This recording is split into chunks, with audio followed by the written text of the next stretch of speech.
မြတ်စွာဘုရားလက်ထက်တုန်းကတာဝတိမြို့ကပါဠဆိုတဲ့တထေသားစေရုံကြောင့်သွားပြီးတော့တရားနာတယ်တရားနာတဲ့အခါမှာမြတ်စွာဘုရားကဗြဟ္မစရိယဆိုတဲ့ကျင့်စဉ်တစ်ခုအသေးစိတ်ဟောလိုက်တဲ့အခါမှာသူစိတ်ဝင်စားတယ်သူအရွယ်ရှိတုန်းဒါတွေလုံးဝငါအောင်မြင်နိုင်မှာပဲအရွယ်လွန်သွားရင်တော့အောင်မြင်မှုခက်ခဲတယ်လို့သို့တော့အရွယ်ရှိတဲ့အချိန်မှာလည်းပဲသူ့မှာတာဝန်ဝတ္တရားတွေကရှိတယ်မိသားစုဘဝနေတာဆိုတော့သားတွေသမီးတွေစီးပွားဥစ္စာတွေဒါတွေကိုစွန့်ရမှာဖြစ်နေဒါတွေမစွန့်လို့ရှိရင်လည်းတရားထုတ်ဖို့ဆိုတဲ့အခွင့်အရေးကကောင်းတဲ့အချိန်ကြီးကသူလွန်သွားနိုင်တာဟုတ်သူညီနဲ့တိုင်ပင်ဆွေးနွေးတဲ့အခါမှာသူညီကဘာပြောတော့ဆိုအကိုကြီးကငယ်ပါသေးတယ်ပေါ့အသက်အရွယ်လေးရလာပြီသားတွေသမီးတွေကြီးပြီဆိုမှတရားအထုတ်တာကောင်းပါတယ်လို့ပြောတယ်နော်အဲ့တော့အသက်အရွယ်ကြီးပြီဆိုရင်တော့အခွင့်အရေးရတယ်လို့ထင်တာကိုသူညီကအဲ့တော့ပါဠဆိုတဲ့တထေးကဗာပြန်ပြောတော့ဆိုငါညီတဲ့အသက်အရွယ်ကြီးသွားတဲ့ပုဂ္ဂိုလ်ဟာကိုယ့်လက်ကိုယ်ခြေအတောင်ကိုယ်စကားနားမထောင်ဘူးတဲ့ဟုတ်တယ်ကိုယ်စကားနားမထောင်ဘူးဆိုတာအသက်အရွယ်ကြီးတဲ့ပုဂ္ဂိုလ်တွေနားလဲတဲ့ဒါခြေတော့ကဒီဘက်လှမ်းမိမယ်လို့ဟိုဘက်ရောက်ချင်ရောက်သွားရှိန်နာရိုင်နာတွေဖြစ်လာလက်မြောက်ချင်လို့လည်းမြောက်လို့ရကြမှာရကိုလို့ချင်တာတွေလို့ခွေရအခွင့်အရေးတွေနဲ့ကို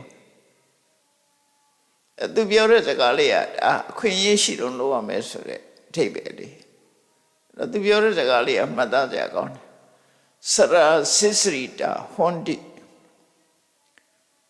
စရာတရားကြောင့်အိုမင်းရင်းရော်ပြီးအသက်အရွယ်ကြီးသွားတဲ့ပုဂ္ဂိုလ်တယောက်ဟာတဲ့ဟထပါဒအနတ္တဝါသူ့လက်သူ့ခြေရတော့သူ့စကားနားမထောင်ဘူးတဲ့သာသမီတွေမပြောနဲ့သူ့လက်သူ့ခြေရတော့သူ့စကားနားမထောင်တော့ဘူးသူလုံးချင်တိုင်းလုံးလို့မရဘူးလို့ပြောတာနော်စကားနားမထောင်ဘူးယထသောဝိဟတထမောဝိဟတထမောဆိုအသက်ရွယ်ကြီးလာလို့ရှိရင်အင်အားတွေကဆိုးပျက်စီးသွားပြီထရတော့မှမထနိုင်ဘူးသူများထူပေးရတဲ့အနေထားမျိုးတွေရလာတက်ကြီးတော့ငယ်ငယ်တုန်းကဝိဇောရိယဆရာတော်ဘုရားကြီးတရားဟောတာကြားဘူးလိုက်တယ်နာဘူးလိုက်တယ်အေးအသက်ရွယ်ရလို့ရှိရင်ထားခြင်းမိစုနဲ့ဒူးနဲ့လက်နဲ့မိတ်ဆက်ရတယ်တဲ့ဆရာတော်ရလို့ပြောတာဒူးလက်ထောက်ပြီးထားရတာကိုပြောတာဒူးနဲ့လက်နဲ့မိတ်ဆက်နေရပြီဒီတိုင်းမထားနိုင်တော့ဘူးငယ်တော့ဖြတ်ခနဲ့ဆိုထားလို့ရတက်ကြည့်ပြီဆိုတော့လို့မရတော့ဘူးအဲ့ဒါကိုပြောတာယတ္တသောဝိဟတထမောဓမ္မဆိုတဲ့စွမ်းအားတွေကပျက်စီးကုန်ပြီအဲ့ဒီလိုအခြေအနေဆိုးနေတဲ့အချိန်မှာကထန္တမံစရိတတိဘယ်လိုနီးနဲ့မင်းတရားအထုတ်မှာတော့ကိုခြေကိုလက်ကတောင်းကိုစကားနားထောင်မှုအားတွေမရှိတော့ဘူးဆိုမှဘယ်လိုလုပ်ပြီးတရားအထုတ်မှာလဲကြိုးစားမှရနိုင်တဲ့အရာတစ်ခုပါအခွင့်အရေးတွေဆုံးရှုံးနေပြီလို့ဒါသိတာမြင်လာတဲ့အခွင့်အရေးပဲဒါကအသက်အရွယ်ကြီးပြီးတရားထုတ်လို့ကဖြစ်ကောင်းဖြစ်နိုင်သေးတယ်နော်ဖြစ်နိုင်သေးတယ်ဘယ်မှအမထုတ်ပဲနဲ့ဟိုတရားထုတ်မယ်ဆိုလို့ရှိရင်ရနိုင်သေးတယ်လို့ပြောရအောင်မဖြစ်နိုင်လောက်အောင်အခွင့်အရေးဆုံးရှုံးနေတာမျိုးတွေရှိသေးတယ်ကိုလို့ချင်တဲ့လုပ်ငန်းတစ်ခုလုပ်လို့မရလောက်အောင်အခွင့်အရေးဆုံးရှုံးသွားတယ်အဲ့ဒါနဲ့ပတ်သက်ပြီးတော့တ တရားထုတ်ဖို့ကောင်းတဲ့လုပ်တွေလုပ်ဖို့အခွင့်အရေးတွေကဘယ်ချိန်မှဆုံးရှုံးသွားတဲ့တုံးဆိုတဲ့အခါအိုမင်းတဲ့အခါမှလည်းဆုံးရှုံးသွားတယ်စီးပွားရှာဖို့အတွက်အသက်ရွယ်ကြီးလာပြီဆိုရင်လည်းဆုံးရှုံးတယ်နေမကောင်းထိုင်မသာဖြစ်နေမှလှုပ်ချင်လို့ရှိရင်လည်းဆုံးယုံသွားတယ်အခွင့်အရေးမရှိတော့နော်ခွင့်အရေးတွေဆုံးရှုံးတယ်တိုင်းပြည်ကပယုတ်ပရဲ့ငြိမ်းချမ်းမှုတွေဆုံးရှုံးပြီးတော့စစ်ဖြစ်နေတဲ့နိုင်ငံတစ်ခုပဲတရားထုတ်ဖို့ဆိုတာဆုံးရှုံးသွားစီးပွားရှာဖို့ဆိုတာလည်းဆုံးရှုံးပညာသင်ဖို့ဆိုတာလည်းဆုံးရှုံးတယ်ဒါမြတ်စွာဘုရားဟောတဲ့တရားတွေထဲမှာနောက်မိုးခေါင်ရေရှားလို့အစာရေစာရှားပါနေတဲ့ခေတ်ခါမျိုးဆိုလို့ရှိရင်လည်းတရားထုတ်ဖို့ရှင်ခဲရင်နေတရားထုတ်ဖို့ရအခွင့်မရှိတဲ့နေရာတွေဆိုပြီးတော့အတ္တမေယသုတ်တန်လို့ထင်တယ်အင်္ဂုတ္တမှာမြတ်စွာဘုရားဟောထားတာရှိတယ်ပေါ့နော်အခုဒီကနေ့ပြောချင်တာကတော့အခွင့်အရေးနဲ့အလုပ်ကိစ္စမှာမြတ်စွာဘုရားဟောထားတဲ့အခဏသုတ်တံဟိုရှိတော့က၈ယောက်နဲ့၁ယောက်ဆိုတဲ့တရားဟောဘူးတယ်အဲ၈ယောက်နဲ့၁ယောက်လို့နာမည်ပေးပြီးတော့ဟောထားတဲ့တရားနဲ့တူတူပဲလို့မှတ်တယ်လူ၈ယောက်ကအခွင့်အရေးဆုံးရှုံးနေတယ်၁ယောက်ပဲအခွင့်အရေးရှိတယ်အဲ့တော့၉ယောက်ထဲမှာ၁ယောက်ပဲအခွင့်အရေးကောင်းရတယ်ခွင့်အရေးကောင်းမရတဲ့လူတွေကများတယ်လို့သူဆိုလို့ဘာနဲ့ပတ်သက်တဲ့အခွင့်အရေးတုံးဆိုလို့ရှိရင်ကိုယ့်ဘဝမှာအကောင်းဆုံးအသိဉာဏ်ရဖို့ကြိုးစားအထောက်တာနဲ့ပတ်သက်လာလို့ရှိရင်အခွင့်အရေးကဘယ်လိုဟာလဲလုံးဝလုံးလို့မရအောင်ခွင့်အရေးဆုံးရှုံးနေတာတွေကဘယ်လိုခါမျိုးတွေလဲဒါအထူးဆန်းမဟုတ်ဘူးအလုပ်ကိစ္စနဲ့အခွင့်အရေးဆိုတာဩဃတထဲမှာပါတယ်ရပ်ပြစ်၈ပါးအဲ့ဒါကိုရှင်းပြောပါနော်ရပ်ပြစ်၈ပါးဆိုတာအရရဲ့အပြစ်၈မျိုးလို့အဲ့မှာဆိုထားတော့လေအခွင့်အရေးဆုံးရှုံးမှုဆိုလို့လေနော်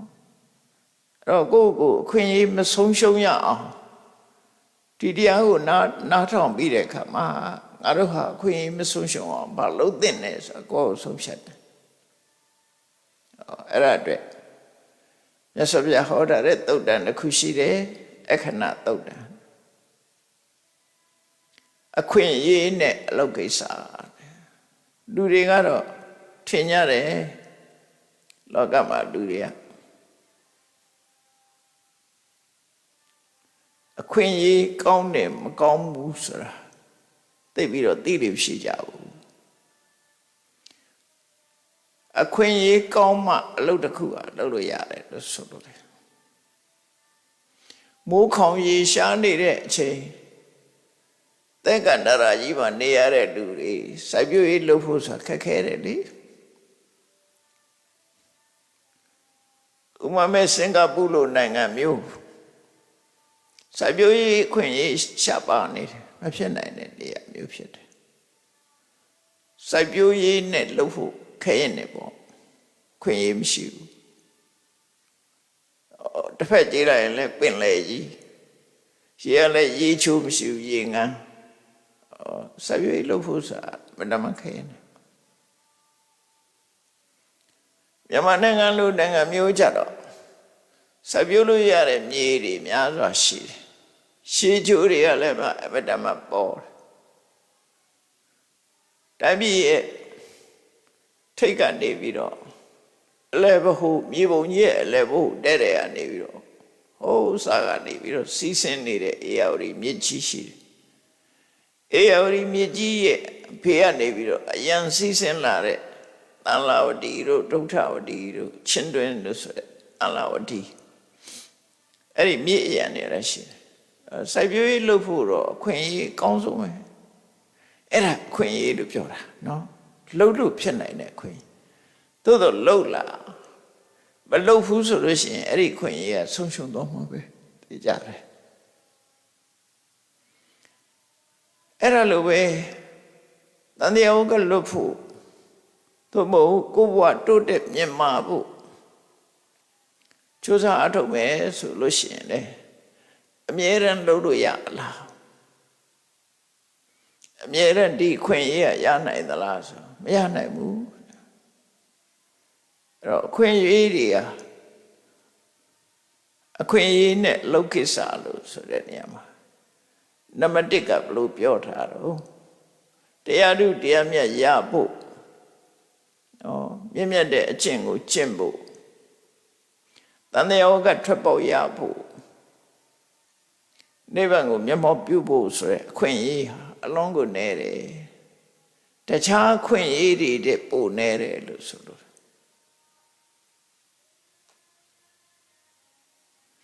ဆိုပါစို့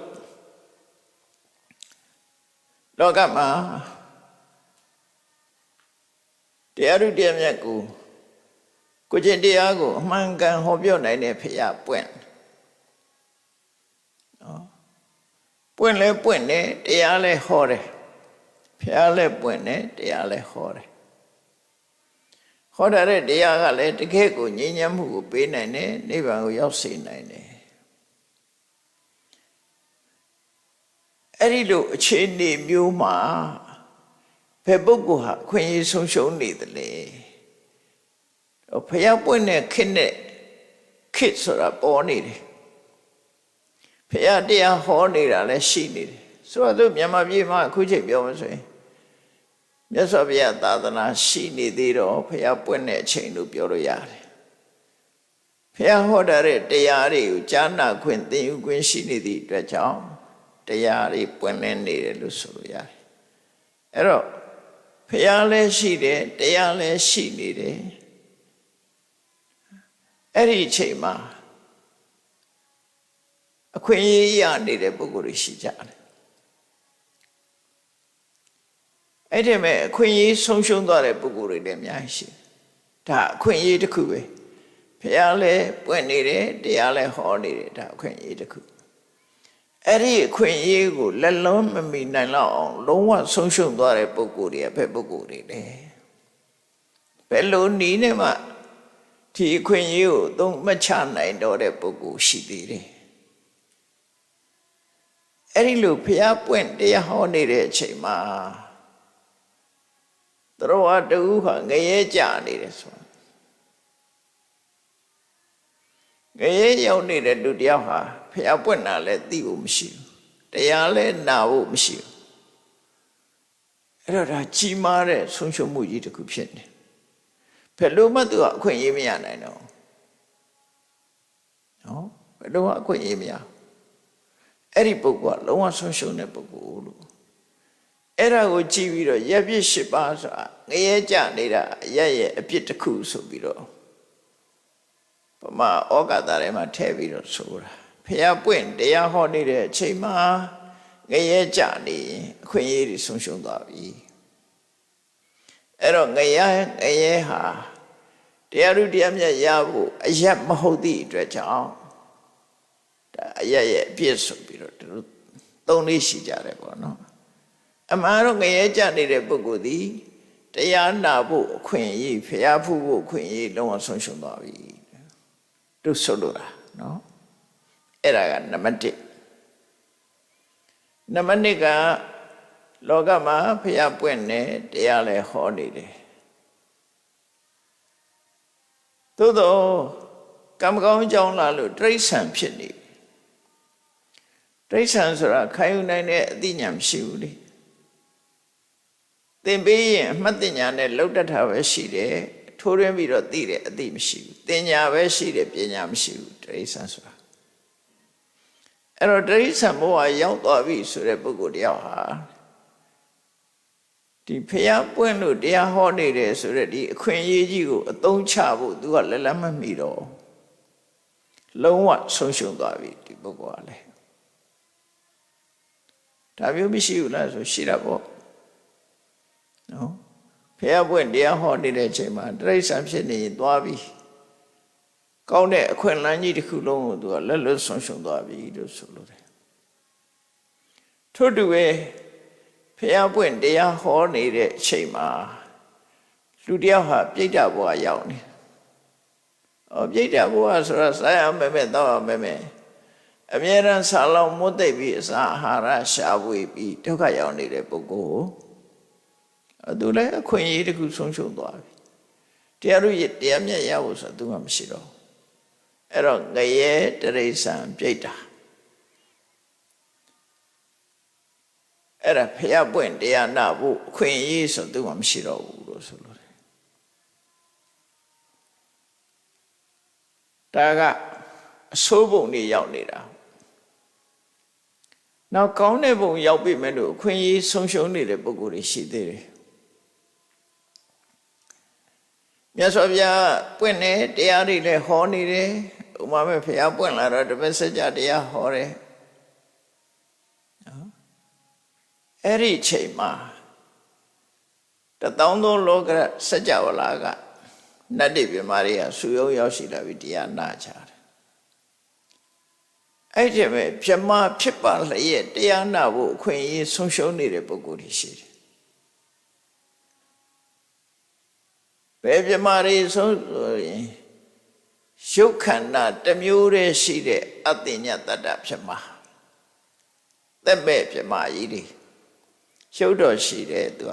ဓမ္မီဆိုတဲ့ရုပ်တုကြီးတွေလိုပဲအဝတ်ဆိုင်တွေမှာတွေ့တယ်မဟုတ်လားဓမ္မီဆိုရုပ်တုတွေလေသူ့ကိုကောင်းစားလာတွေသူဝတ်ရတယ်ရဏဆိုင်ဆိုရင်သူ့ကိုမလေးလက်ဆွဲရတနာတွေဆင်ပေးတယ်ဒါပေမဲ့သူရဲ့အဲ့ဒီရဲ့အရာသာသူခံစားရလားဆိုဘယ်ခံစားရမှာသူကသိမှမသိဘူးလှပတဲ့အဝတ်ကလေးတွေသူ့ကိုပေးတာသူပဲသိမလဲရှုပ်ထုရှုပ်ပြမာတွေထဲမှာလည်းပဲအသက်မဲ့ပြီးတော့အသက်မဲ့အသိစိတ်ကင်းမဲ့နေတဲ့ရုပ်ခန္ဓာတစ်မျိုးတည်းသာရှိတယ်အတ္တညတပြမဆိုရှိသူရဲ့လွယ်မှားတဲ့အယူဝါဒကြောင့်အဲ့ဒီဘဝရောက်တာဘယ်လိုလွယ်မှားတော့ဆိုရင်သူကစားချင်တာလဲဒီစိတ်လှုပ်ချင်တာလဲဒီစိတ်မရှိရင်ကောင်းတယ်စိတ်ကပဲလူတွေကိုဒုက္ခပေးတယ်ဆိုစိတ်ကိုမုန်းတီးတဲ့အတွေးတွေဝင်လာပြီးတော့စိတ်မဖြစ်ဖို့ကြိုးစားလိုက်တာ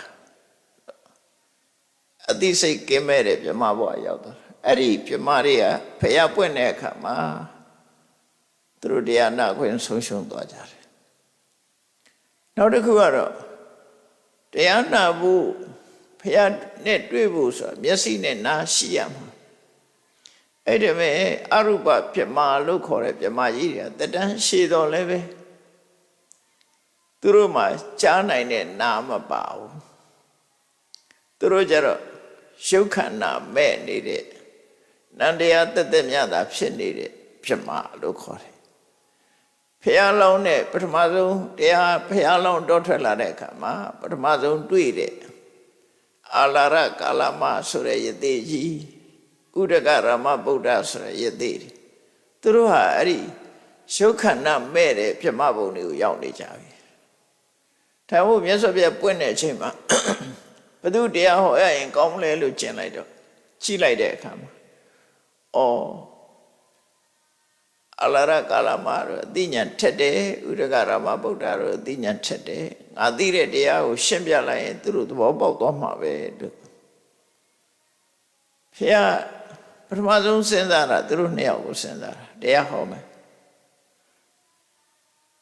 စဉ်းစားလိုက်ပြီးကြည့်လိုက်တဲ့အခါကျတော့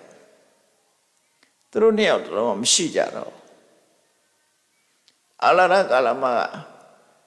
ဖျားမပွင့်ခင်9 ရက်လောက်ကနေဆုံးသွားပြီဥဒကရမဗုဒ္ဓကမနေ့ကပဲဆုံးသွားတယ်ဆိုလုံးဝလွတ်သွားပြီသူတို့ဆုံးသွားပြီဘယ်ရောက်သွားတော့ဆိုတော့အခုရုပ်ခန္ဓာကင်းမဲ့တဲ့နားမပါတဲ့ကြားနိုင်စွာမရှိတဲ့နန္တရားတက်တက်ရှိတဲ့အရူပပြမမျိုးဖြစ်သွားတယ်ပြီးတော့တက်တန်းကလည်းမတမရှိကြတယ်ဒါမို့လို့တက်တန်းရှိတဲ့ပြမမျိုးဖြစ်နေတာပုဂ္ဂိုလ်တွေဟာလည်းပဲနောက်ထပ်ဖျားပွင့်အောင်ရေမတိယဖျားလည်းသူတို့ဖူးခွင့်မရှိတော့မမိတော့ဘူးနော်သူတို့ကအသက်ရှင်နေသေးတာလွတ်သွားတယ်ပရက္ခဝါကဖျားတွေလွတ်ကုန်တာကိုနောက်ကဝါလည်းမိမှမိမှသူတို့ခွာနဲ့တွေ့ချင်အဲ့တော့သူတို့ဟာတားဆုံးရှုံးသွားတယ်တန်တရားတွေကထွက်ဖို့လမ်းကြောင်းသူတို့ရှာမတွေ့တော့ဖျားနဲ့တွေ့ဖို့ဆိုတာညခက်သွားတယ် အဲ့ဒါပြောတာအခွင့်အရေးဆိုသူလည်းလွတ်ဆုံးရှုံးသွားတယ်ဘယ်လိုနည်းနဲ့မှပြန်မရနိုင်တဲ့ပုဂ္ဂိုလ်တွေမရနိုင်တဲ့ပုဂ္ဂိုလ်တွေဆုံးရှုံးနေတာမဟုတ်လို့အဲ့တော့တတန်းရှိတဲ့ရှုခန္ဓာမဲ့တဲ့ဖြစ်မှာတတန်းရှိပြီးတော့အသိစိတ်ကဲမဲ့တဲ့ဖြစ်မှာအဲ့ဒီပြမမျိုးဖြစ်နေတဲ့ပုဂ္ဂိုလ်ဟာတရားကြားနာရဖို့ဆိုတဲ့အခွင့်အရေးမှသူကလုံးဝမရှိတော့ဘူးလို့ဆိုလို့တယ်ဒါကြောင့်မို့အဲ့ဒါကိုလည်းရပ်ပြစ်၈ပါးထဲမှာတစ်ပါးအနေနဲ့ထည့်ထားတယ်ငရဲတရိစ္ဆာန်ပြိတ္တာ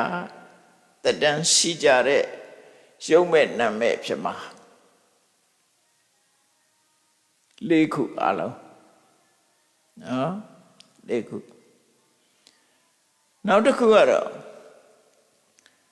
လောကမှာ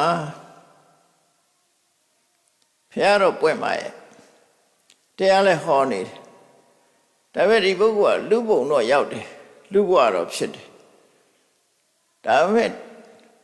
အလွန်ဝေးလံတိခေါင်လူမရောက်သူမရောက်တောတောင်တွေခြားနေတယ်ခုပြောတဲ့အဘောရိချီနီစာလူရိုင်းမျိုးထဲမှာကျွန်းနေလူရိုင်းမျိုးတွေထဲမှာသွားဖြစ်တယ်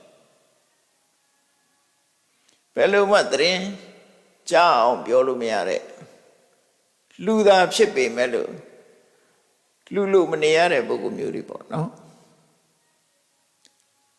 အဲ့ဒါမျိုးတွေရှိတယ်လေအစွန်ဖြားကြပြီးတော့ဘုရားတရားကိုသိနိုင်စွာမရှိတဲ့အသိဉာဏ်မရှိတဲ့လူရိုင်းမျိုးတွေလူရိုင်းဘဝမှာရောက်ရှိနေပထမဆုံးကျွမ်းမှနေတဲ့ပုဂ္ဂိုလ်တွေဟာအပေါ်ရိจิနေလို့ခေါ်တဲ့တတ်ပညာလည်းမရှိဘူး။မှပဲအမေရိကတိုက်မှာဆိုလို့ရှိရင်အမေရိကတိုက်အခုလူရင်ကျေးလို့ဆိုတော့စီဝါရှာတတ်ပြီးတော့ပညာတတ်တဲ့ပုဂ္ဂိုလ်တွေမရောက်ခင်အရင်ရောက်နေတာတွေကဘယ်သူတွေတုံးဆို Red Indian ဆိုလူမျိုးတွေပဲသူတို့ကပထမဆုံးကျွန်းနေလူမျိုးတွေလို့ပြောတာ Red Indian သူတို့ကအရက်တောက်တာတဲ့လည်းသိမရှိကြခဏခေတ်မှာတော့အမေရိကန်နိုင်ငံအစိုးရသူတို့လာကပေးထားသူတို့ရဲ့ကိုလိုနီနေရာဌာနတစ်ခုသတ်မှတ်ပေးထားတယ် Red Indian colony ဆိုတာသတ်မှတ်ပေးထားပြီးတော့သူတို့ဝေကြီးတဲ့နာထောက်ပံ့ပြီးတော့ပေးထားတယ်ပညာလည်းမသိညာဘူးသူတို့ပဲထောက်ပံ့ရေးစားပြီးနေကြတဲ့ပုဂ္ဂိုလ်တွေအဲ့ဒါမျိုးတွေတို့ဆိုလို့တယ်ပေါ့နော်အဲ့ဒီလူတွေအမှအခွင့်အရေးရကောင်းရလာနိုင်သေးတယ်နောက်တစ်ခါAustralia မှာလည်းပဲAborigines ဆိုတဲ့လူရိုင်းနေရှိတယ်နောက်ဒီနားကဘုရားဝတ္တနိုင်ငံလေးဖြစ်တဲ့သီရိလင်္ကာနိုင်ငံမှာလည်းပဲလူရိုင်းစာရှိသေးတယ်ဝေဒလို့ခေါ်တယ်ပစိုးမို့ဘူးတုံးလုံးနေတယ်မွေးလိုက်ရင်အဲ့တော့လေးနဲ့မြားနဲ့ဓာတ်နဲ့တရိစ္ဆာန်တွေတပ်ဖြတ်ပြီးတောထဲမှာဒီတိုင်းနေဒီတိုင်းစားနေကြတာမဟုတ်ဆိုးလုံးနဲ့ပဲအသက်မွေးတယ်အစိုးရကသူတို့ယဉ်ကျေးအောင်ဆိုပြီးတော့အိမ်တွေဘာတွေဆောက်ပြီးကျောင်းတွေဘာတွေတည်ပြီးအဲ့ဒီအိမ်တွေကိုမိရှုပြီးတော့ထွက်ပြေးသွားကြတာမနေဘူးအဲ့လိုလူမျိုးတွေရှိတယ်အဲ့ဒီလိုပုဂ္ဂိုလ်မျိုးဖြစ်နေလို့ရှိရင်မြတ်စွာဘုရားတရားကိုသိဖို့ဆိုတာမတမခဲရင်သွားတယ်အဲ့ဒါကြောင့်ဒါလည်းအခွင့်အရေးတစ်ခုတရားသိဖို့အခွင့်အရေးတစ်ခုကဆုံးရှုံးနေတာသွားတယ်လို့သူတို့ဆိုလို့တယ်နောက်ဆုံးရှုံးမှုတစ်ခုကတော့ဘာတော့ဆိုလို့ရှိရင်မြတ်စွာဘုရားလည်းတရားဟောတယ်သို့တော့ဘုရားပွင့်တဲ့နေရာမစ္စည်းမဒေသမှာလည်းလူဖြစ်တယ်သို့တော့လည်းသူကအယူဝါဒလွယ်မှားနေတဲ့ပုဂ္ဂိုလ်ဘုရားတရားကိုမယုံကြည်တဲ့ပုဂ္ဂိုလ်အယူဝါဒလွယ်မှားနေတဲ့ပုဂ္ဂိုလ်မျိုးဖြစ်နေ မိစ္ဆာဒိဋ္ဌိပေါ့မယုံကြည်တဲ့ပုဂ္ဂိုလ်အဲ့ဒီဘာသာတရားနဲ့ယုံကြည်မှုမရှိစိတ်ဆန္ဒမရှိတဲ့ပုဂ္ဂိုလ်တွေကလည်းပဲတရားဥတရားမြတ်ရဖို့အခွင့်အရေးဆုံးရှုံးသွားတယ်လို့သူတို့ဆိုလို့တယ်သူတို့ရဲ့အယူဆအရဓမ္မလုံးဘဝရှိတယ်ဆိုတာလက်မခံဘူးကံကံအေးကျိုးဆိုတာလက်မခံဘူးဘာသာတရားထွန်းကားတဲ့နေရာမှာတောင်အဲ့လိုပုဂ္ဂိုလ်တွေရှိတယ်လေရှိတယ်အဲ့ဒီဟာတွေလည်းအခွင့်အရေးဆုံးရှုံးနေတဲ့ပုဂ္ဂိုလ်တွေလို့သူတို့ဆိုလို့တယ်တရားကျင့်မှုဆိုတာစိတ်တောင်မပါဘူးအခွင့်အရေးကြီးတော့ရှိတယ်သုံးမချဘူးအဲ့ပုဂ္ဂိုလ်တွေစိတ်မဝင်စားဘူးအဲ့ဒါမှထဲသွင်းလိုက်လို့ရှိရင်အစ္ဆန္တိကဘုန်းကြီးတို့တွေတန်တရားကလွတ်ဖို့နိဗ္ဗာန်ရဖို့ကျင့်စိတ်မရှိဘူးဆိုရင်လည်းဒီခွင့်ရဆုံးရှုံးတဲ့ပုဂ္ဂိုလ်တွေမှာပါတယ်တရားဥတရားမြတ်ရဖို့မဖြစ်နိုင်စိတ်ဆန္ဒရှိမှဖြစ်နိုင်တယ်ပေါ့ဒါကြောင့်မို့ဒီထဲမှာခွင့်ရဆုံးရှုံးတဲ့ပုဂ္ဂိုလ်မျိုးတွေမှာပါသွားနိုင်တယ်ပေါ့နော်နောက်တစ်ခုကတော့ဖျားပွင့်လို့တရားဟောပြီးဖျားနဲ့အနိကဆုံးဒေသမှာလူဖြစ်ပါတော့လဲပဲသူဟာအသိဉာဏ်ကင်းမဲ့ပြီးဆွမ်းအားနာမကြဘဝရောက်တယ်လူထဲမှာလည်းပဲဉာဏ်ကြီးမမီတဲ့ပုဂ္ဂိုလ်တွေရှိတယ်လေနော်လူတော့ဖြစ်ပါရဲ့အော်တီဇမ်တို့ဘာတို့ဒါမျိုးတွေဖြစ်နေဆွမ်းအားနာမကြဖြစ်နေအဲ့ဒီပုဂ္ဂိုလ်ဟာလည်းပဲဆုံးရှုံးခြင်းတစ်ခုပဲကောင်းတဲ့စကားလားမကောင်းတဲ့စကားလားစကားရဲ့အထိပ္ပယ်တောင်မှပဲသိနိုင်စွာမရှိဘူးအဲ့လိုသိနိုင်စွာမရှိအောင်ထုံထိုင်းတဲ့ပုဂ္ဂိုလ်မျိုးဖြစ်နေတယ်ဆိုရင်လေဖះပွင့်တာတရားဟောတာသူတွေဘာမှသုံးမကြဘူးဥပမာနဲ့တူလို့ဆိုမျက်စိကန်းနေတဲ့ပုဂ္ဂိုလ်တယောက်ဟာအလင်းရောက်ဟာအဖို့မှမတန်မျက်စိရှိတဲ့ပုဂ္ဂိုလ်သာအလင်းရောက်ကတန်မိုးရှိတာလေသူ့ဖို့ကတော့လျှက်စစ်မီလာလာမလာလာဘာမှမထူမမြင်ရဘူးဟောမျက်စိနှလုံးကွဲနေတဲ့ပုဂ္ဂိုလ်ကမီလာခြင်းမလာခြင်းသူ့မှာဘာမှအကျိုးရှိမှာမဟုတ်အလင်းရောက်တဲ့သူကဘာမှသုံးချနိုင်မှာမဟုတ်ဘူးလေအဲ့ဒါမျိုးဖြစ်နေဒါလည်းဆုံးရှုံးမှုတစ်ခုပဲလို့ဆိုလို့တယ်နောက်တစ်ခုကတော့ဒီလူကတော့ဘဝမှာလူရင်ကြီးအတိုင်းဝိုင်းထဲမှာလူဖြစ်တယ်လူရင်ကြီးအတိုင်းဝိုင်းထဲမှာလူဖြစ်တယ်အသိဉာဏ်တွေထက်မြက်တယ်အိုင်ကျူမြင့်တယ်ဤကျူမြင့်တယ်လူထဲမှာထက်မြက်မြက်ရှိတယ်အဲ့လိုရှိတော့လည်းပဲဖះမပွင့်ဘူးတရားလည်းမဟောဘူးဆိုရင်သူဘယ်လိုလုပ်ပြီးတော့နိဗ္ဗာန်အကြောင်းတရားကိုလုပ်လို့ရမှာမသိဘူးလက်လှမ်းမမီတော့အဲ့ဒီပုဂ္ဂိုလ်လည်းဆုံးရှုံးမှုပဲလို့သူတို့ဆိုလို့တယ်သူကြတော့အရရဲ့အပြစ်မဟုတ်ဘူးသူကအခွင့်အရေးရှိရတဲ့နဲ့အခွင့်အရေးမရခေါ်မဲ့သူမရှိဘူးတရားမထွန်းကားဘူးသူရဲ့အသိဉာဏ်นี่ရှိနေတော့လည်းပဲမြတ်စွာဘုရားဟောတဲ့တရားကိုသူဟာမကြားနာရဘူးသူတို့ဆိုလို့လည်းပေါ့နော်ဖះမပွင့်တာဖះမပွင့်လို့ရှိရင်မြတ်စွာဘုရားဟောတဲ့တရားမျိုးဆိုတဲ့အသိပညာမထွန်းကားဘူးလို့ဆိုပါစို့ခုခေတ်တော်မှကြည်ပါလားIT ပညာရက်တွေမထွန်းကားခင်နဲ့အခုထွန်းကားတဲ့ခင်မကွာပေဘူးလားဒါလောကီတောင်ပါပဲဟိုရင်တော့တယ်လီဖုန်းဆက်ဖို့ဆိုတာကြိုးဖုန်းလေးကိုဝေးကြီးသွားရှာပြီးတော့ဆက်ရတယ်လေလှည့်လည်ရတာပတ်လေးနော်ခုတိုင်းလူတိုင်းဖုန်းကိုစီနဲ့ဆက်သွယ်ရေးရဘလောက်ကောင်းလဲတော့ဟိုဗမာပြည်မှာဖုန်းမရှိခင်ကအခြေအနေမျိုးကိုကြည့်လိုက်ဖုန်းရှိတယ်ဘာမှမကြသေးဘူးနော်ဖုန်းတို့တသက်တာမှာအဲ့ဒီအတွင်းမှာဖုန်းမရှိတဲ့ဘဝလည်းနေခဲ့ရတယ်ကျိုးဖုန်းရှိတဲ့ဘဝလည်းနေခဲ့ရတယ်အခုကဆက်သွယ်ရေးကောင်းလာတဲ့အခြေအနေမျိုးလည်းတွေ့ရတယ်နိုင်ရှင်သာကြည့်ပြီးတော့အများကြီးကွာခြားတယ်လေအဲ့တော့လောကမှာပညာရတစ်ခုနဲ့ အသုံးဆောင်ပစ္စည်းတွေဆိုတာတစ်ခေတ်နဲ့တစ်ခေတ်တူမှမတူတာကွဲပြားခြားနားတာ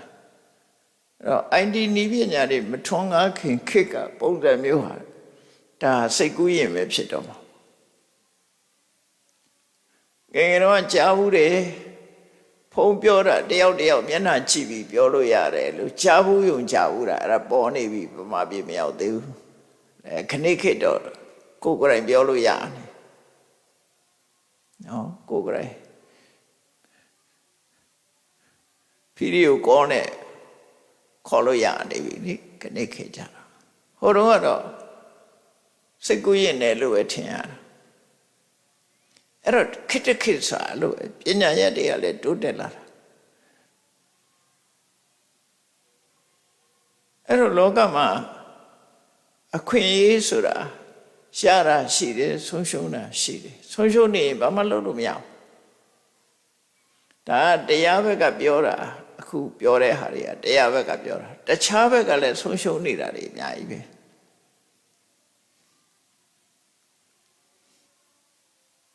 ဆုံးရှုံးမှုတွေအများအားရှိတယ်ပေါ့နော်အဲ့တော့လိုက်ကြည့်လိုက်မယ်ဆိုရင်ဖျားပွင့်နေတဲ့အချိန်မှာဆုံးရှုံးတဲ့လူက9ယောက်ရှိတယ်ဖျားပွင့်နေတဲ့အချိန်မှာငရဲကြနေတာ1ငရဲကြနေတယ်2တရိစ္ဆာန်ဖြစ်နေတယ်3ပြိတ္တာဖြစ်နေတယ်4တတန်းရှိတဲ့သက်မဲ့ယုံမဲ့ပြမဖြစ်နေတယ်5တော့အောင်ချုံကြလူသူမရောက်တဲ့အထိတမှာလူရိုက်မျိုးဖြစ်နေတယ်6မိစ္ဆာဒိဋ္ဌိအတွေးခေါ်တွေဝင်နေတယ်ခေါင်းအသိဉာဏ်ကင်းမဲ့သူဖြစ်နေတယ်အဲ့ဒါဘုရားပွင့်နေတဲ့အချိန်မှာဘုရားပွင့်ရဲ့တန်တဲ့ဒီအခွင့်အရေးမသုံးနိုင်တဲ့ပုဂ္ဂိုလ်တွေဒီအခွင့်အရေးသုံးချလို့မရတဲ့ပုဂ္ဂိုလ်9ယောက်ဘုရားမပွင့်လို့အခွင့်အရေးဆုံးရှုံးတာက1ယောက်အဲ့တော့ဆုံးရှုံးတာရဲ့တော့တူတူပဲဒီပုဂ္ဂိုလ်10ယောက်အဲ့ဒါကိုပဲရပ်ပြစ်10ပါးရှမ်းသမျိုး5ပါးဝိပဿနာတရား4ပါးဆိုပြီးတော့ဆုတောင်းနေကြဩဃတာတွေမှာထဲဆုတောင်းတာအဲ့တော့ခွင့်ရတစ်ခုရှားဖို့ဆိုတာမတမခဲနေတာပေါ့နော်အခွင့်အရေးနဲ့အလုပ်ကိစ္စအဝင်ခွင့်ချဖြစ်ပါမှအကျိုးကိစ္စတစ်ခုဖြစ်နိုင်တယ်နှုတ်ဆိုမဖြစ်နိုင်ဘူးတဲ့ဒါကိုဆိုလို့လေနော်အဲ့တော့အခွင့်အရေးဆိုတာဘာလဲအလုံးအကြောင်းတရားတွေညှိညွတ်တဲ့အခါမှာဒါအခွင့်အရေးအပြည့်အဝရတယ်ဆိုပါစို့ကိုကအယောင်ဝယ်စီဝါရေးလုပ်ချင်တယ်ဆိုရင်အယောင်ရေးဝယ်တာကောင်းတဲ့ထိသမှာနေတယ်အယောင်ဝယ်ဖြစ်ထွန်းတဲ့နေရာမှာနေတယ်ကိုယ်ကြည်တနာထောက်ပံ့မဲ့ပုဂ္ဂိုလ်တွေရှိတယ်နော်ကိုယ်ကိုယ်ကိုဝယ်မဲ့ပုဂ္ဂိုလ်တွေရှိတယ်ဆိုတာအခွင့်အရေးတွေပဲလေခွင့်အရေးစိုက်ပျိုးရေးလုပ်ချင်တဲ့ဆိုရင်ရှေးကောင်းမြေကောင်းရှိတယ်မိုးလေဝသကောင်းတယ်ဒါအခွင့်အရေးတွေပဲဒီတဲ့တစ်ခုချို့တက်သွားလို့မရဘူးအခွင့်အရေးဆိုတာမျိုးမျိုးရှိတယ်ပေါ့နော်ကိုလို့ချင်လူကပညာသိဉ္ဇဉ်နဲ့ကိုနေတဲ့နေရာမှာတက္ကသိုလ်မရှိဘူးကျောင်းမရှိဘူးဘုရားအောင်ဆန်းထုတ်ပတ်တိကြည့်လိုက်မယ်ဆိုရင်နတ်မောက်သားသူကနတ်မောက်မှာကအစင်းမြင့်တဲ့ကျောင်းမရှိဘူးမရှိတဲ့ကရေနံကျောင်းသွားပြီးကျောင်းနေရတယ်လို့ကြားဘူးအဲ့ဒါပေါ့အခွင့်အရေးဆိုတာအများကြီးရှိတာမဟုတ်ဘူးဆိုတာနော်တကယ်လို့မရှိတဲ့နေရာတကယ်လို့ပညာဘယ်လိုလုပ်ရမရနိုင်အဲ့လိုဆိုလို့ရပေါ့နော်အဲ့တော့အခွင့်အရေးဆိုတာအကြောင်းအကျိုးညီညွတ်ပြီးရလာတဲ့အခွင့်အရေးဆိုတာပါလေတန်တရားဥက္ကလွတ်ဖို့အတွက်အကောင်းဆုံးအခွင့်အရေးပါလေလောကမှာဖျားပွင့်တာဟာ တခုဖះပွင့်ယုံပွင့်ပြီးတရားမဟောဘူးဆိုရင်လည်းရမှာမဟုတ်ဘူးဖះပွင့်တယ်တရားဟောတယ်နော်အေးရဖះပွင့်တယ်တရားဟောတယ်သူကလည်းအသိဉာဏ်ရှိတယ်ဖះပွင့်တဲ့ဒေသမှာလူဖြစ်တယ်အသိဉာဏ်ရှိတယ်အဲ့ဒါလောက်စုံစည်းမိရင်ကိုပဲနိဗ္ဗာန်ရောက်တရားဉာဏ်ကိုရသွားပြီအဲ့ဒီတုတ်တံမှာဒီလိုအခွင့်အရေးတွေနဲ့ပတ်သက်ပြီးတော့ရှင်းလင်းဟောကြားထားတာဖြစ်တယ်ဒါကြောင့်မို့အခွင့်အရေးနဲ့အလုပ်ကိစ္စအခွင့်အရေးရှိမှအလုပ်ကိစ္စဆိုလုပ်လို့ရတယ်ဆိုတာကိုမှတ်သားပြီးတော့မြတ်စွာဘုရားကဆက်ပြီးတော့ဒီတုတ်တံမှာဟောထားတာလေးကဘာလို့ဆိုလူဘဝလည်းရတယ်မြတ်စွာဘုရားဟောတဲ့တရားလည်းတရားဓမ္မလည်းထွန်းကားနေတယ်ဉာဏ်ကွင်းရနေတယ်အဲ့ဒီအချိန်မှာကိုယ်ကလည်းလူဘဝအသိဉာဏ်ရှိတဲ့ပုဂ္ဂိုလ်ဖြစ်တယ်တရားလည်းနာလို့ရနေတယ်အဲ့ဒီအချိန်လေးတောင်မှပဲဒါအခွင့်ကောင်းမှလားလို့မသိပဲနဲ့အချိန်ဖြုံးလိုက်လို့ကုန်လွန်သွားတဲ့ပုဂ္ဂိုလ်တွေရှိသေးတယ်နော်ခွင့်ကောင်းကြုံပြီမဲ့လို့ကြုံနိုင်ရလားမရဘူးအဲ့လိုခွင့်ကောင်းနဲ့ကြုံပြီးလက်လွတ်ဆုံးရှုံးသွားတဲ့ပုဂ္ဂိုလ်တွေအများကြီးရှိသေးတယ်သူတို့ဆိုလို့တယ်အဲ့ဒါကြောင့်အခွင့်အရေးဆုံးရှုံးမှုတွေအမှန်တမ်းများတယ်တဲ့လောကမှာဖះဆိုတာတကယ်ကိုတစ်ခါတည်းမှသာပွင့်တာမပွင့်တဲ့အချိန်ကအလွန်များတယ်ဒါစဉ်းစားကြည့်ပြီးတော့တို့တွေဟာခုချိန်မှာဖះပွင့်တဲ့ခေတ်ခါနဲ့ကြုံနေတယ်ဖះတရားတော်တွေကိုဉာဏ်ခွင့်ရနေတဲ့အချိန်ရှိတယ်အဲ့တော့ဉာဏ်ခွင့်ရနေကြတယ်ထို့ပါလှုပ်တဲ့တယ်လေဒီတရားထဲမှာလာတဲ့အတိုင်းဒီကျင့်စဉ်တွေကိုတို့တွေကျင့်တဲ့ကြည်ကြံကြုတ်ကိုအထုတ်တဲ့တယ်လို့ပဲဆုံးဖြတ်ရမှာဖြစ်တယ်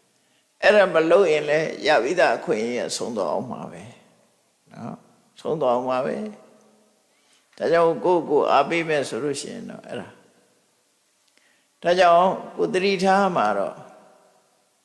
တရားတော်မှသိဖို့အတွက်အခွင့်အလမ်းကိုမဆုံးရှုံးစေဖို့လိုအပ်တယ်အခွင့်ဆိုတာဟာထာဝရရှိနေမှာမဟုတ်ဘူးကျော်လွန်သွားနိုင်သေးတယ်အခွင့်အလမ်းကုန်သွားပြီးတော့မှဒုက္ခရောက်ပြီဆိုတဲ့အချိန်မှာလူတွေကဆိုရင်တော့ကလေးဖြစ်ကြတယ်များသောအားဖြင့်လူဘဝမှာဝိចេတနာလည်းပြည့်စုံတယ်အသိဉာဏ်လည်းရှိတယ်သို့တော့ပြောသလိုနေပြီးတော့မကောင်းမှုဒုစရိုက်တွေနဲ့အချိန်ကုန်ပြီးလူဘဝမှာလူဘဝကသိဆုံးသွားလို့ငရဲရောက်ပြီဆိုတဲ့အခါမှာလူတွေကပြန်ပြီးတော့တန်းတကြတယ်ငါတို့အချိန်လေးလကားကုန်ခဲ့တယ်ပတ်စံတွေလည်းရှိတယ်တို့ဟာကုသိုလ်ကောင်းမှုမလုပ်ခဲ့ဘူးခုတို့ဒုက္ခတွေရောက်နေပြီတို့အဲ့အချိန်မှာတောကပြန်ဖြစ်တာရာဇဂုမျိုးကဆေးတဲ့အတော်ကြီး၄ယောက်ဆေးတဲ့ကအတော်ကြီး၄ယောက်လူဘဝမှာစီးပွားဥစ္စာရှာကြတယ်သူတို့မသုံးရမဆွဲရခုတ်ချစ်ပြီးတော့စီးပွားရှာကြတာစီးပွားရှာဖို့ပဲသူတို့ကြိုးစားတယ်တခြားလူရေးတန်းရေးဘာမှစိတ်ကူးမရှိဘူးသူတို့စီးပွားရှာဖို့ပဲကြိုးစားဘဝဆိုတာထာဝရနေရတဲ့နေရာမဟုတ်ဘူးလေအချိန်တန်တော့အချိန်တန်နဲ့ဆိုတာကိုယ်အချိန်နဲ့ကိုယ်ပဲတနေ့ကျတော့ကိုလက်ရှိဘဝကနေထွက်ခွာကြရတဲ့အနေအထားမျိုးတွေရှိတယ်အဲ့ဒီလိုလူဘဝမှာစီးပွားဥစ္စာပဲရှာပြီးတော့ဘာကုသိုလ်မှမလုပ်ဖဲနဲ့အချိန်တန်တော့ထွက်ခွာသွားရတဲ့အခါမှာပစ္စည်းဥစ္စာတွေကိုဆွဲလန်းပြီးတော့ရာဇဂုမျိုးမှာပြိတ္တမကြီးတွေဖြစ်နေတယ်တဲ့နော်ပြိတ္တမကြီးတွေဖြစ်တော့သူတို့ကတော့သိနေတာသူတို့ဘဝကိုရှူချုံမရပြန်ပြီးတော့ပြောကြတယ်သူတို့ပြောတာလေးရလဲအမတ္တမခြေကွဲစရာကောင်းတယ်နော် မယံဘောဂီတန်ဟရိမတမေနဝိတမေနစာငါတို့ကတော့တရားတဲ့နီးရောမတရားတဲ့နီးရောစီဝဥစ္စာရအောင်ရှာခဲ့ကြတယ်တဲ့ပင်ပန်းခံပြီးတော့ငါတို့ဟာစီဝရအောင်ရှာကြတယ်တေအင်းကြီးပြိပုံစံဒီငါတို့ရှာထားတဲ့ငွေကြေးတွေပစ္စည်းဥစ္စာတွေကိုကြံတဲ့လူတွေကအသုံးချပြီးတော့ပျော်ပျော်ပါပါနေကြတယ်ငါတို့ကြတော့ဒုက္ခပဲဒီဘဝမှာငါတို့ကတော့ဒုက္ခခံနေရတယ်ရှာခဲ့တဲ့ရလက်ကသူတို့လည်းမသုံးရဘူးနော်သူတို့ရှာထားတဲ့ပစ္စည်းကိုသူတို့ရဲ့မျိုးဆက်တွေကနေအသုံးပြုနေကြတယ်သူတို့ကြတော့ရှားလိုက်ကပါတော့ဆိုဒုက္ခပြိတ္တာဘဝရောက်သွားတဲ့ဒုက္ခပဲရတယ်တောကဖြစ်တာအဲ့လိုဖြစ်တာနော်ရှားနေတော့သိမစင်စားမိဘူးပေါ့အာကျုံမတဲ့ရှားကြပြုကြမသိခြင်းမနဲ့ယုတ်တည်းဆုံးသွားတဲ့အခါကျတော့မကောင်းတဲ့ဘဝရောက်သွားရောက်သွားတော့ပြန်ကြည့်တယ်ငါတို့တော့ရှားလိုက်ရတာအနိဗ္ဗာန်အညာခုငါတို့ရှားထားသမျှသူတို့သုံးနေကြတယ်တေအင်းကြီးပြိပုံစံတည်တယ်ခြားလူတွေသုံးပြုနေမယံဒုက္ခတဘာကိနေတယ်ငါတို့ရလိုက်တာတော့ဒုက္ခပဲဘလောက်ခြေကွဲစရာကောင်းလဲစဉ်းစားကြည့်နော်လောကလူတွေအဲ့တိုင်မှာပဲအများစုကအဲ့လိုဖြစ်တယ်ကိုရှာတာကိုသုံးမသွားလို့ရှိရင်ကိုရလိုက်တာဒုက္ခသာဖြစ်တယ်ကိုအဲ့ဒါတွေကစဉ်းစားရမှာလို့သူပြောတာအဲ့ဒါတွေမစဉ်းစားဘူးဆိုလို့ရှိရင်အဖြေမထုတ်နိုင်မှာမဟုတ်ဘူးဒါကြောင့်မို့ဒီအချိန်လွန်သွားမှဆုံးရှုံးသွားမှတောကဖြစ်မဲ့အစားအချိန်ရှိတဲ့ခိုင်လေးမှာကြိုးစားအထုတ်တင်တယ်အမျက်ရအောင်ကြိုးစားအထုတ်ရမယ်သူဆိုလို့တယ်နော်မလုံးမိတဲ့အမှားတွေကလောကမှာလုံးမိတဲ့အမှားတွေရှိသလိုမလုံးမိတဲ့အမှားတွေလည်းရှိတယ်ခုနပြိတ္တမာကြီးတွေကမလုံးမိတဲ့အမှားလှူရမယ်တန်ရမယ်ဆိုတာတွေမလုံးမိဘူးမလုံးမိတဲ့အမှားအဲ့ဒီအမှားကိုခံနေကြရတယ်လို့ဆိုလို့တယ်အဲ့ဒါဘာကြောင့်လို့ဆိုအဝိဇ္ဇာနိဟုတော်ပေါ်တော်တယ်အမှန်မသိခြင်းကကိုယ်ကိုလာပြီးတော့ပိတ်ဆို့ထားတယ်အဝိဇ္ဇာဆိုတဲ့မောဟကပိတ်ဆို့ထားသည့်အတွက်ကြောင့်အမှန်မသိတော့ဘူးသူဘယ်ဟာလှုပ်တဲ့နဲ့ဘယ်ဟာမလှုပ်တဲ့ဘူးဆိုတာမမြင်ဘူးမျက်စိပိတ်ခံထားတယ်အဲ့ဒါကြောင့်ဝိညာဉ်နာခြင်းဆိုတဲ့တန်တရားထဲမှာကြုံကြပြီးတော့ဆင်းရဲဒုက္ခနဲ့ကြုံတွေ့နေရတယ်တဲ့ဒါကြောင့်မို့တတိပေးလိုက်တဲ့အခါတော့ဘာလို့ဆိုရင်သန္တနာတော်ရှိနေတဲ့အခိုက်လူဝရလာတဲ့ပုဂ္ဂိုလ်တွေဟာမြတ်စွာဘုရားကဘာလို့အလုံးတဲ့နယ်လို့ဆုံးမဩဝါဒပေးထားတာကိုဘုရားရဲ့စကားအတိုင်းဆုံးမစကားအတိုင်းလိုက်နာပြီးတော့ကျင့်တဲ့နဲ့ကျင့်ရမှာဖြစ်တယ်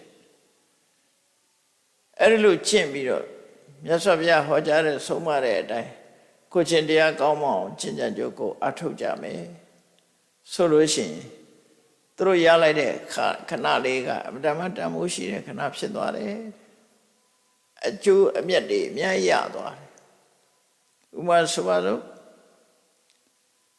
ကိုရှာဝေထားတဲ့ပစ္စည်းတွေကအကောင်းဆုံးရလဒ်ကိုတန်ဖိုးရှိတာကိုရအောင်ယူချင်ရင်ဒါနကောင်းမှုလုပ်တယ်ဘာလို့ဒါနကောင်းမှုကသာကိုယ့်အတွက်ဒီကုသိုလ်စေတနာအတာကိုယ့်အတွက်မှာအကျိုးပေးမှာကိုဒီပစ္စည်းဥစ္စာဆိုတာတည့်သွားလို့မရဘူးလေနောက်ဘဝကိုယူသွားလို့မရတာကိုယ်ခန္ဓာကိုယ်ကြီးတော့ယူသွားလို့မရဘူးအဲ့တော့ကိုရရှိပိုင်ဆိုင်ထားတဲ့ဟာကိုဒါနကောင်းမှုလုပ်ရမယ်ဒါနကောင်းမှုဆိုတာအလူကြီးပေးတာဒီလိုကြီးလည်းမထင်နဲ့ကိုနဲ့ပတ်ဝန်းကျင်မှာကို့အမေကိုကြွေးတယ်ကို့အဖေကိုကြွေးတယ်ကို့မိသားစုကောင်းမွန်ထားတယ်ကြွေးတယ်မွေးဒါဌာနကောင်းမှုတွေပဲလေ အိနိနာချင်းတွေကျွေးတယ်မိတ်ဆွေသင်္ကာတွေကျွေးတယ်ဒါလည်းဒါနကောင်းမှုတွေပဲဘာပဲလှူဒန်းကျွေးမွေးဟိုလိုအလှူကြီးလုံးမှဒါနကောင်းမှုမဟုတ်ဘူးလုပ်လို့ရတယ်နောက်ဆုံးဝမြတ်စွာဘုရားဟောထားတာကိုစားတဲ့ဓမင်းညာဟင်းညာလေးတောင်တိရစ္ဆာန်လေးတွေစားကြပါစေဆိုတဲ့ intention ရည်ရွယ်ချက်နဲ့ဓမင်းညာဟင်းညာလေးတွေကိုစွန့်ပြစ်ရင်တောင်မှပဲအဲ့ဒီကုသိုလ်ရဲ့အကျိုးကကိုယ်စီရောက်တယ်လို့ပြောထားတာဗျာဒါနောက်ဆုံးနော်အညံ့ဆုံးလို့ပြောတာအဲ့ဒါတော့ကိုယ်စီရောက်လာမယ်လို့ပြောတာအဲ့တော့မိတ်ဆွေတွေကိုကော်ဖီလေးတစ်ခွက်တိုက်တာလို့ထမင်းလေးတစ်နက်ကျွေးတာဒါတွေလည်းဒါနတွေပဲအကုန်လုံးကအဲ့ဒီကတော့အရက်တော့မတိုက်နဲ့ပေါ့အရက်တိုက်တာသူ့ကိုဖြက်စီရရောက်သွားတယ်နော်မဟုတ်တဲ့ဘက်ကိုအားပေးတဲ့ဒါနမျိုးတော့မလုပ်ကောင်းဘူးကုသိုလ်လို့ထင်ရပေမဲ့လို့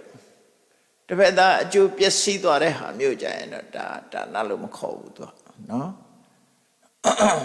သူ့အတွက်အကျိုးရှိစီ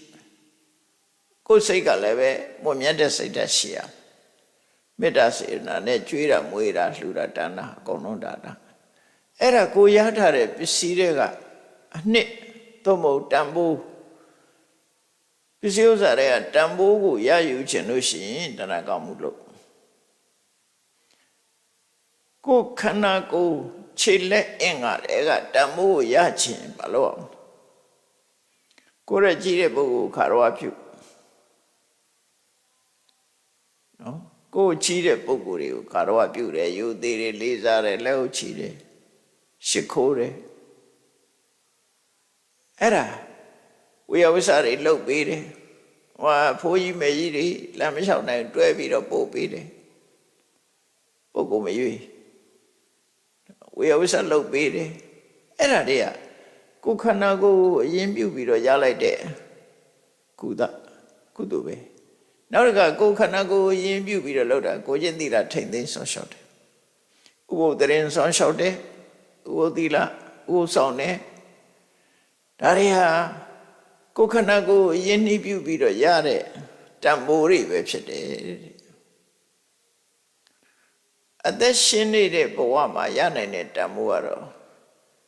လောကကြီးဟာဘယ်ရမှမမြဲဘူးအလုံးဟာတခဏသာဖြစ်တယ်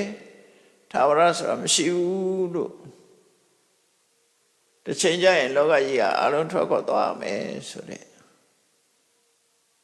ဒီအသိစိတ်တက်လေဝိပဿနာတရားပွားများအထောက်တာကတော့အသက်ရှင်နေတာရဲ့တန်ဖိုးလို့ပြောတာအသက်ရှင်နေတဲ့အချိန်မှာတန်ဖိုးရအောင်ယူဖို့ရတော့မမြဲဘူးဆိုတာကိုသိဖို့လိုတယ်ဘာလို့လဲဆိုအသက်မရှိတော့ဘူးဆိုရင်ဒီတန်ဖိုးမရနိုင်ဘူးတော့ဘူးလေ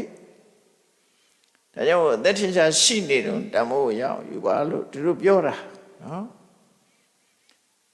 ဒါကြောင့်အခုလိုခွင့်ရေးကောင်းရရှိနေတဲ့အချိန်မှာမြတ်စွာဘုရားရဲ့အဆုံးအမတိုင်းလိုက်နာကျင့်သုံးကြရမယ်တဲ့ဟောထားတဲ့အတိုင်းလိုက်နာကျင့်သုံးပြီးကိုယ့်ရဲ့ခိတ္တတာတွေမပယ်ရသေးတဲ့အနုတ္တယဆိုမပယ်ရသေးတဲ့ခိတ္တတာကိုပြောတာနော်သို့တော့အနုတ္တယ9ပါးဆိုတသက်ဟောတာကိလေသာအလုံးကိုအနုတ္တယလို့တော့မပြောဘူးဒါကတော့မြတ်စွာဘုရားရဲ့ရှိရချက်နဲ့ဟောတာပေါ့ဆိုလိုတာကမပယ်ရသေးတာမှန်သမျှမပယ်ရသေးတဲ့ခိတ္တတာကိုအနုတ္တယလို့ခေါ်တာအနုရူပံကာရဏလဘိတဝဩပိစတိတဲ့နေရတဲ့အကြောင်းတစ်ခု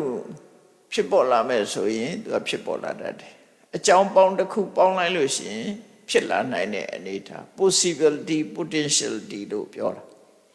အနုတ္တယဆိုတာအကောင်ထဲဖြစ်နေတာမဟုတ်ဘူးသို့တော့နောက်ထပ်အကြောင်းတစ်ခုပေါင်းလိုက်ရင်ဖြစ်လာတာဖြစ်လာနိုင်ခြေရှိတာကိုအနုတ္တယဥပမာပဲအခုပြောတဲ့စကားနဲ့ပြန် positive ပေါ့ positive က activate မဖြစ်သေးဘူးလေ positive ရှိနေတာပဲကိလေသာ positive ဖြစ်နေသို့တော့ဒါဖြစ်ပေါ်လာဖို့လှုပ်ရှားထကြွလာဖို့နောက်ထပ်အကြောင်းတစ်ခုထည့်လိုက်ရင်လှုပ်ရှားထကြ gas မီးချစ်ဖူးလေးကိုနောက်တဲ့အခါဖိပြီးတော့ချက်လိုက်တာနဲ့မီးတောက်ကလေးကဖြစ်လာတယ်သို့တော့အဲ့ဒီမီးတောက်ကလေးက gas မီးချစ်ထဲမှာရှိနေလာတာဆိုမရှိဘူးအဲ့ဒါမျိုးအနုတ္တယလို့ခေါ်တာအနုတ္တယစင်စမဲ့ပြန်ကိန်းနေတာအဲ့ဒါကြောင့်မပယ်ရသေးတဲ့ကိလေသာလို့ဒီလိုပြောတာနော်ကိုယ်ရင်ထဲမှာရှိနေမပယ်ရသေးတဲ့ကိလေသာသည်အကြောင်းတစ်စုံတစ်ခုရှိလာလို့ရှိရင်ပေါ်လာမှာပဲသူက positive ဖြစ်နေတာကိုအဲ့လိုဆိုလို့လေနော်အနုတ္တယအဲ့ဒီအနုတ္တယပါမကြံရအောင်ဖယ်ရှားပြလိုက်ရမယ်လို့ဆိုလို့လေဖယ်ရှားပြနိုင်အောင်ကြိုးစားအထောက်ရမယ်အဲ့လိုဖယ်ရှားပြလိုက်တယ်ဆိုရင်တန်တရားရဲ့တစ်ဖက်ကံဒါတော့တင်စားပြောတာပါဟိုဘက်ကံဆိုတာပါရင်ကတဟိုဘက်ကံရောက်တယ်ဆိုတင်စားပြောတာဒီဘက်ကံကအန္တရာယ်တွေများတယ်ဟိုဘက်ကံကျတော့ဒီအန္တရာယ်တွေမရှိဘူးဆိုနိဗ္ဗာန်ကိုဟိုဘက်ကံတန်တရားကဒီဘက်ကံဒါတော့ပေါ့အောင်တင်စားပြောတဲ့အရာသာဖြစ်တယ်ရှင်းရှင်းပြောမယ်ဆိုရင်ခန္ဓာရှိနေရင်တန်တရားခန္ဓာတွေဆက်ဆက်ဖြစ်နေတာတန်တရားခန္ဓာမဖြစ်တာကနိဗ္ဗာန်ပဲဒါပြင်ခန္ဓာမဖြစ်တာခန္ဓာဖြစ်တာကဘာကြောင့်ဖြစ်တာလဲဆိုရင်ကိရိတာနဲ့ကံကြောင့်ဖြစ်တာအဲ့တော့ခန္ဓာမဖြစ်ချင်လို့ရှိရင်ကိရိတာနဲ့ကံပဲဖယ်ရှားမှာဖြစ်တယ်ကိရိတာတွေကိုဖယ်ရှားလိုက်ရင်ကံတွေအကျုံးပေးတော့ကြံမပေးရင်ခန္ဓာဆိုတာမရတော့အဲကြောင့်တရားကျင့်နေဆိုကိရိတာဖယ်ရှားဖို့ကျင့်ရတာပဲဖြစ်တယ်ကိရိတာကိုဖယ်လိုက်ခြင်းအပြင်ကံတရားတွေကအကျိုးမပေးတော့ဘူးခန္ဓာသည်လုံးဝမဖြစ်တော့ဘူးဆိုရင်ဒါနိဗ္ဗာန်ပဲလို့တို့ဆိုလို့တယ်ပေါ့နော်အဲဒါကြောင့်မို့နေရာဌာနနဲ့ပြောတဲ့အခါကျတန်တရားကဒီဘက်ကံနိဗ္ဗာန်ဆိုတာဟိုဘက်ကံလို့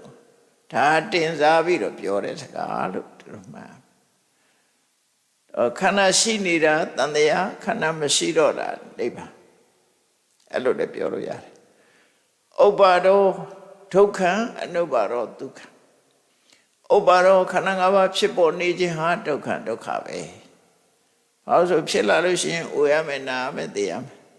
အနုပ္ပါဒောခန္ဓာမဖြစ်တာကဒုက္ခချမ်းသာမဖြစ်မှပဲချမ်းသာမှာဖြစ်ရင်တော့အိုခြင်းနာခြင်းသိခြင်းမလို့ဘူးဒီလိုဆိုလိုတာပေါ့နော်အဲကြောင့်မဖြစ်အောင်ကဘာလုပ်အောင်လဲဘာကြောင့်ဖြစ်တာတုံးဆိုတာကိုကြည့်ပြီးဖြစ်နိုင်တဲ့အကြောင်းတရားတွေကိုရှင်းပြတာဘာနဲ့ရှင်းတာတော့မက်ကအကျင့်ကိုကျင့်ပြီးတော့မက်ရှိပါအကျင့်ကိုကျင့်ပြီးတော့ရှင်းပြတာတဲ့ဘာနဲ့ရှင်းတာတော့ဆိုအသိဉာဏ်နဲ့ရှင်းပြတာအဓိကတော့အသိဉာဏ်နဲ့ရှင်းလိုက်တာဟိုလိုရှင်းတာမဟုတ်အသိဉာဏ်နဲ့ရှင်းလိုက်တာအဲဒါကြောင့်မို့မဉဏ်ပေါ်လာရင်ဒါတွေအကုန်လုံးရှင်းပြီးသားဖြစ်သွားတယ်လို့အဲ့တော့မြတ်စွာဘုရားကဒီအခွင့်အရေးနဲ့အလုပ်ကိစ္စဆိုတာဒီသုတ်တန်ကိုကြည့်မယ်ဆိုလို့ရှိရင်အမြဲတမ်းမှနိဗ္ဗာန်ရဲ့အကြောင်းအခွင့်အရေးတစ်ခုရရှိဖို့ဆိုတာအမြဲတမ်းခက်တဲ့အကြောင်းအခွင့်အရေးရရှိနေတဲ့အတိုင်းအလုပ်ဟာလုပ်လို့ရတယ်ဆိုတဲ့အကြောင်းသိရှိနားလည်အောင်မြတ်စွာဘုရားဒီသုတ်တန်ကိုရှင်းနေဟောကြားတာဖြစ်ပါတယ်တရားချက်ခင်သူတော်စင်ပြိဿပေါင်းတို့မြတ်ဗုဒ္ဓရဲ့ဆုံးမသုတ်တန်တရားများဟာအကြောင်းနဲ့အကျိုးကိုင်းကြီးအောင်ဆုံးမဟောကြားထားတာဖြစ်လို့မိမိတို့ကိုယ်ပိုင်ဉာဏ်နဲ့စဉ်းစားဆင်ခြင်ပြီး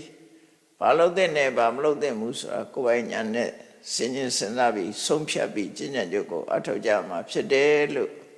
မတ္တနာယူပြီးကြိုးစားအထောက်နိုင်ကြပါစေကုန်သတည်း